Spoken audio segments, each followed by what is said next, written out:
അറബിക്കടലിൽ മുങ്ങിത്താണ MSC Elsa 3 എന്ന കപ്പലിലെ അവസാന ക്രൂവിനെയും രക്ഷിച്ചുകൊണ്ട് എത്തിയ ഇന്ത്യൻ നേവിയുടെ ഷിപ്പാണ് ഈ കാണുന്നത് സുജാത.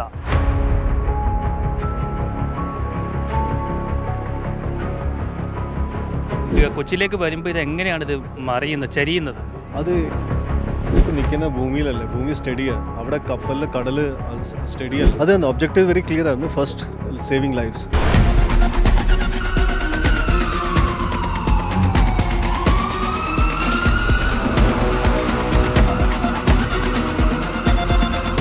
ഷിപ്പിലെ ക്യാപ്റ്റനെയും മറ്റ് 2 ജീവനക്കാരെയും അടക്കം ഇന്ത്യൻ നേവിയുടെ ദക്ഷിണ നാവികസേന ആസ്ഥാനത്തേക്ക് എത്തിച്ചത് വളരെ ശ്രമകരമായ ഒരു ദൗത്യമായിരുന്നു നടന്നത്. കഴിഞ്ഞ ദിവസം ഇത് കടലിൽ ലേക്ക് ചരിഞ്ഞപ്പോൾ തന്നെ ഇന്ത്യൻ നേവിയുടെയും കോസ്റ്റ് ഗാർഡിൻ്റെയും കപ്പലുകളും വിമാനങ്ങളുമൊക്കെ അവിടേക്ക് എത്തുകയും പിന്നീട് വലിയ രീതിയിൽ രക്ഷാപ്രവർത്തനം നടത്തുകയുമായിരുന്നു. എന്തായാലും വലിയ രീതിയിലുള്ള ആ രക്ഷാപ്രവർത്തനം എങ്ങനെയായിരുന്നു എന്ന് defence PRO commander Atul Pillai വ്യക്തമാക്കുകയാണ്. ഇന്നലെ ഈ ഒരു ഓപ്പറേഷൻസിൻ്റെ മെസ്സേജ് നേവൽ ഹെഡ്ക്വാർട്ടേഴ്സിലും അതുപോലെ സദർൻ നേവൽ ഹെഡ്ക്വാർട്ടേഴ്സിലും അതുപോലെ കോസ്റ്റ് ഗാർഡ് ഹെഡ്ക്വാർട്ടേഴ്സിലും വന്നപ്പോൾ ഒരു മൾട്ടി ഏജൻസി ഓപ്പറേഷനായിരുന്നു ഇത്. അതിൽ പ്രൈമറി അറ്റ് സീ വരുമ്പോൾ കോസ്റ്റ് ഗാർഡും അതിനെ ഓഗ്മെൻറ്റ് ചെയ്യാൻ വേണ്ടി നേവിയുടെ വെസൽസും ഉടനെ ആ ഏരിയയിലോട്ട് എത്തി. കോസ്റ്റ് ഗാർഡ് ആദ്യം അവിടെ എത്തിയിട്ട് അത് കഴിഞ്ഞിട്ട് ഫസ്റ്റ് ഒരു 9 ക്രൂ അവർ ലൈഫ് റാഫ്റ്റ് ജമ്പ് ചെയ്തപ്പോൾ അവരെ ഒരു മർച്ചൻ്റ് ഷിപ്പ് റെസ്ക്യൂ ചെയ്ത്, ബാക്കിയുള്ള ക്രൂവിനെ കോസ്റ്റ് ഗാർഡ് ഷിപ്പ് റെസ്ക്യൂ ചെയ്തു. പിന്നെ 3 പേര് അവിടുത്തെ ആ ഷിപ്പിൻ്റെ ക്യാപ്റ്റനും മാസ്റ്ററും ചീഫ് എഞ്ചിനീയറും പിന്നെ പുള്ളിക്കാരൻ്റെ അസിസ്റ്റൻറ്റ് എഞ്ചിനീയറും അവിടെ തന്നെ അവർ ഹെൽഡ് ചെയ്തു. അവർ ഇന്നലെ രാത്രി മൊത്തം അവിടെ ഉണ്ടായിരുന്നു. സോ അവർ ഷിപ്പിനെ അതിൻ്റെ എക്യുപ്മെൻറ്റ്സിനെയൊക്കെ യൂസ് ചെയ്തിട്ട് ഷിപ്പിനെ ഫ്ലോട്ടിങ് സ്റ്റെബിലൈസ് ചെയ്യാനുള്ള പ്ലാനിലായിരുന്നു. പക്ഷേ ഇന്ന് രാവിലെ സിറ്റുവേഷൻ ചേഞ്ചായി, അവരൊരു ഡേഞ്ചറസ് സിറ്റുവേഷനിലായി. അപ്പോൾ പിന്നെ അവർക്ക് അബാൻഡൻ ചെയ്യേണ്ടി വന്നു ഷിപ്പ്. അതായിട്ട് ആ ഷിപ്പിനെ അപ്പോൾ ഇവർ വെള്ളത്തിൽ വീണപ്പം അതിനെ റെസ്ക്യൂ ചെയ്തത് ഇന്ത്യൻ എന്താ പുറകെ കിടക്കുന്ന നേവിയുടെ സുജാത എന്ന് പറഞ്ഞ ഷിപ്പാണ്. ക്യാപ്റ്റനൊക്കെ വെള്ളത്തിൽ വീണു. അവർ വെള്ളത്തിൽ ബിക്കോസ് ഇനിയും ഷിപ്പ് മുങ്ങുക, അപ്പോൾ അതുകൂടെ ഇറ്റ്സ് ഡേഞ്ചറസ് അവർ അവിടെ നിൽക്കുന്നത്. അപ്പോൾ അവർ വെള്ളത്തിൽ ആദ്യം ചാടി പിന്നെ അവരെ പിക്കപ്പ് ചെയ്തു നേവിയുടെ ഷിപ്പ്. അപ്പോൾ നേവിയുടെ ഷിപ്പ് അവിടെ പോകുമ്പം ഒരു ഫസ്റ്റ് ഓഫ് ഓൾ സീ ഇച്ചിരി റഫ് സ്വെല്ലൊക്കെ ഒരു 2-3-4 മീറ്ററൊക്കെ ഹൈറ്റിൽ സ്വെല്ലുണ്ട്. അപ്പോൾ അങ്ങനെ ഒരു അവിടെ ഒരു ഏരിയനെ ഷിപ്പിനെ സ്റ്റെബിലൈസ് ചെയ്യുന്നതും ഭയങ്കര ബുദ്ധിമുട്ടുള്ള. അപ്പോൾ ഷിപ്പ് അതെല്ലാം ഇത് ചെയ്തിട്ട് ആ റിസ്ക് കാൽക്കുലേറ്റഡ് റിസ്ക് എടുത്തിട്ട് ആൻഡ് അതിന് വേണ്ടി we are train for. So ship അവിടെ എത്തി, ഇവരെ 3 പേരെ രക്ഷപ്പെടുത്തി. സോ 100% ഒബ്ജക്റ്റീവ് ഓഫ് ക്രൂവിനെ സേവ് ചെയ്യേണ്ട പറ്റും. Second pollution response coast guard അതിൻ്റെ ഇന്നലെ കോസ്റ്റ് ഗാർഡ് ഒരു ഷിപ്പ് അവിടെ പോയത് പൊല്യൂഷൻ റെസ്പോൺസിൻ്റെ കോൺഫിഗറേഷനിലാണ് പോയത്. അപ്പോൾ അവരവിടെ പൊല്യൂഷൻ റെസ്പോൺസും റെസ്പോൺസ് എന്നുള്ള ആക്ടിവിറ്റീസ് സ്റ്റാർട്ട് ചെയ്തിട്ടുണ്ട്. പ്ലസ് ഈ വേറൊരു ഷിപ്പിൽ അതിനെ ഓഗ്മെൻറ്റ് ചെയ്യാൻ വേണ്ടി അതിന് സപ്പോർട്ട് ചെയ്യാൻ വേണ്ടി പോകുന്നുണ്ട്. കോസ്റ്റ് ഗാർഡിൻ്റെ ഡോണിയേഴ്സ് പൊല്യൂഷൻ റെസ്പോൺസ് കോൺഫിഗറേഷനിൽ ചേഞ്ച് ആയിട്ട് അവരും ഇതിനു വേണ്ടി പോയിട്ടുണ്ട്. എങ്ങനെയാണിത് ഈ പൊല്യൂഷൻ നമ്മൾ മാറ്റുന്നത്? അതിനുള്ള എക്യുപ്മെൻറ്റ്സും അതിനുള്ള മെറ്റീരിയൽസും കെമിക്കൽസും ഒക്കെ കോസ്റ്റ് ഗാർഡിൻ്റെ അടുത്തുണ്ട്. അപ്പോൾ അവരത് യൂസ് ചെയ്തിട്ട് ആ ഒരു കണ്ടെയ്ൻമെൻറ്റിനെ അവിടെ തന്നെ ഇത് ചെയ്യാൻ വേണ്ടിയുള്ള കാര്യങ്ങൾ നോക്കും. എല്ലാവർക്കുള്ള സംശയം, ഇത് എങ്ങനെയാണ് ഈ ഷിപ്പ് തൂത്തുക്കുടിയിൽ നിന്ന് വിഴിഞ്ഞത്ത് വരുന്നു, വിഴിഞ്ഞത്ത് നിന്ന് കൊച്ചിയിലേക്ക് വരികയാണ്, ഈ കൊച്ചിയിലേക്ക് വരുമ്പോൾ ഇത് എങ്ങനെയാണിത് ചരിയുന്നത്?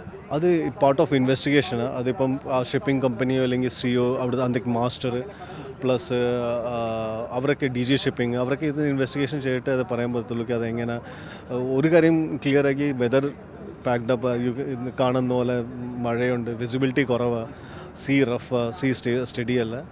സോ അവർക്ക് അത് പറയാൻ പറ്റില്ല ആഫ്റ്റർ ഇൻവെസ്റ്റിഗേഷൻ. കൊച്ചിയിൽ നിന്ന് എത്ര ദൂരം 38 നോട്ടിക്കൽ തന്നെയാണ്.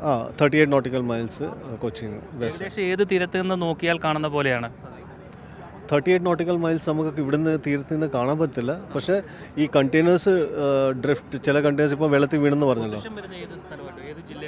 വെസ്റ്റ് സൈഡായിരിക്കും ടുവേർഡ്സ് കൊച്ചിയിലെ സദൺ സൈഡ്, സൗത്ത് വെസ്റ്റ് സൈഡിൽ. പിന്നെ എല്ലാവർക്കും തോന്നുന്നൊരു കാര്യമാണ്, ഇത് ചരിഞ്ഞു നിൽക്കുന്ന ഷിപ്പ് നിവർത്താനായിട്ട് ഇപ്പോൾ അതിൽ നിന്നും വെയിറ്റ് ആ കണ്ടെയ്നേഴ്സ് എടുത്ത് മാറ്റി കഴിഞ്ഞാൽ ഒരു പക്ഷേ ഇത് നേരെ ആകുമല്ലോ എന്നൊരു സംശയം എല്ലാവർക്കും ഉണ്ടായിരുന്നു. അതങ്ങനെ സാധ്യമാണോ? ഇത് നമ്മളിപ്പോൾ നിൽക്കുന്ന ഭൂമിയിലല്ലേ, ഭൂമി സ്റ്റഡിയാണ്, അവിടെ കപ്പലിൽ കടൽ സ്റ്റഡിയല്ല. അവിടെ ഒരാൾക്ക് നേരെ ഇങ്ങനെ നിൽക്കാൻ പറ്റില്ല കച്ചാരി, അതും ഇങ്ങനെയുള്ള ക്ലൈമറ്റ് കണ്ടീഷൻസിൽ. അങ്ങനെ ഒരു കണ്ടീഷനിൽ ഇത്രയും വലിയ കണ്ടെയ്നേഴ്സിന് ഷിഫ്റ്റ് ചെയ്യുന്നത് ചെയ്യുമായിരിക്കും, ഇല്ലെന്ന് പറയുന്നില്ല. പക്ഷേ ഇങ്ങനെ ഒരു ഷോർട്ട് ഡ്യൂറേഷനിൽ പറ്റുമെന്ന് എനിക്ക് അത് സംശയമാണ്. ഇപ്പം മുങ്ങിപ്പോയ ഷിപ്പിനെ ഇനി എങ്ങനെയാണ് റിക്കവർ ചെയ്യുക? അത് ആ ഷിപ്പിംഗ് കമ്പനിയും പിന്നെ അവർ ഒരു സാൽവേജ് ടീമിനെ അവർ ഇത് ചെയ്തിട്ടുണ്ട്. അത് അവരായിരിക്കും അത് ഡിസൈഡ് ചെയ്യാൻ. ഈ കണ്ടെയ്നറുകളൊക്കെ ഇപ്പം വെള്ളത്തിനടിയിൽ തന്നെയാണ്. ഡിപ്പെൻഡ് ചെയ്യും. ചില കണ്ടെയ്നേഴ്സ് വെള്ളത്തിനടിയിലായിരിക്കും, ചിലത് ഫ്ലോട്ട് ചെയ്യുമായിരിക്കും, ചിലത് സബ്മേർജ്ഡ് ആയിരിക്കും, പകുതി വെള്ളത്തിലായിരിക്കും. അങ്ങനെ കോസ്റ്റ് ഗാർഡും നേവിയും അത് റിക്കവർ ചെയ്യുന്നുണ്ടോ ഈ ഒഴുകി നടക്കും? ഞങ്ങളുടെ ഒബ്ജക്റ്റീവ്സ് ക്ലിയർ ആയിരുന്നു. Pollution control and life saving, ഈ രണ്ടും ചെയ്തു. ഇനി റിക്കവറിയൊക്കെ കമ്പനിയും DG ഷിപ്പിങ്ങും ഷിപ്പിംഗ് കമ്പനീസ് ആയിരുന്നു നോക്കണം. അതെല്ലാം ഇപ്പം ഈ തീരദേശങ്ങളിലൊക്കെ അടിയാൻ സാധ്യതയുണ്ടോ? ഡിപ്പെൻഡ് ചെയ്യും. ചിലപ്പോൾ അടിയും ചിലപ്പോൾ അടിയത്തില്ല. ഡിപ്പെൻഡ് ചെയ്യും. ഞാൻ പറഞ്ഞല്ലോ, ഒരു സാധനം വെള്ളത്തിൽ വീണാൽ അത് ഏത് ഡയറക്ഷനിലോട്ടാണ് പോകുന്നത്, എങ്ങോട്ടാണ് പോകുന്നത് ഡിപ്പെൻഡ് ചെയ്യും. കറണ്ടും അതുപോലെ വിൻഡും ഒക്കെ വെച്ച് ഡിപ്പെൻഡ് ചെയ്തിട്ടായിരിക്കും അത്. നേവിയുടെയും കോസ്റ്റ് ഗാർഡിൻ്റെയും എത്ര ഷിപ്പുകളാണ് പോയത്?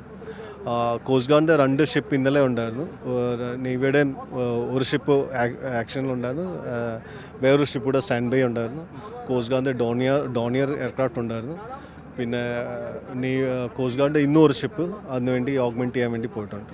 നേവിയുടെ ഏതെങ്കിലും തരത്തിലുള്ള ഇൻവെസ്റ്റിഗേഷൻ ഉണ്ടാവും? ഇല്ല, ഇത് DG ഷിപ്പിംഗ് ചാർട്ടർ. ക്യാപ്റ്റനോട് തിരികെ വരാൻ, ഷിപ്പിലേക്ക് വരാൻ പറഞ്ഞിട്ടും അദ്ദേഹം വരാൻ തയ്യാറായില്ലായിരുന്നു ആദ്യഘട്ടം. അങ്ങനെയല്ല, പുള്ളിക്കാരൻ അവിടെ നിന്നത് ക്യാപ്റ്റൻ്റെ മാസ്റ്റർ. അപ്പോൾ പുള്ളിക്കാരൻ ലാസ്റ്റ് മൊമെൻറ്റ് വരെ ട്രൈ ചെയ്യും.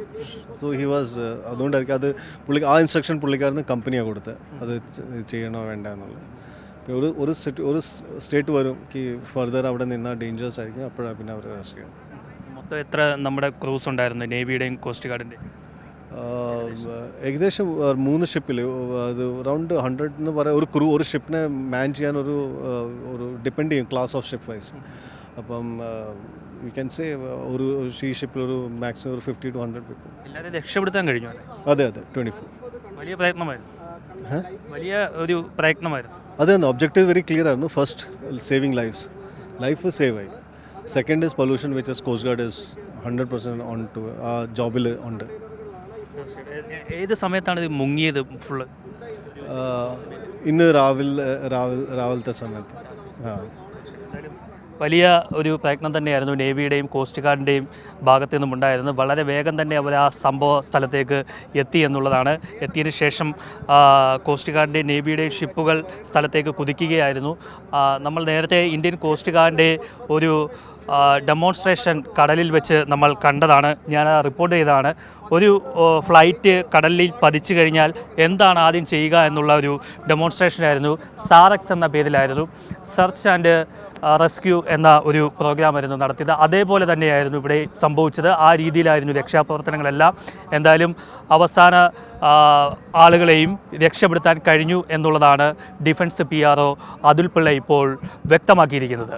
ദക്ഷിണ നാവികസേന ആസ്ഥാനത്ത് നിന്നും അഭിനന്ദിനൊപ്പം R. പിയൂഷ്, മറുനാട് TV.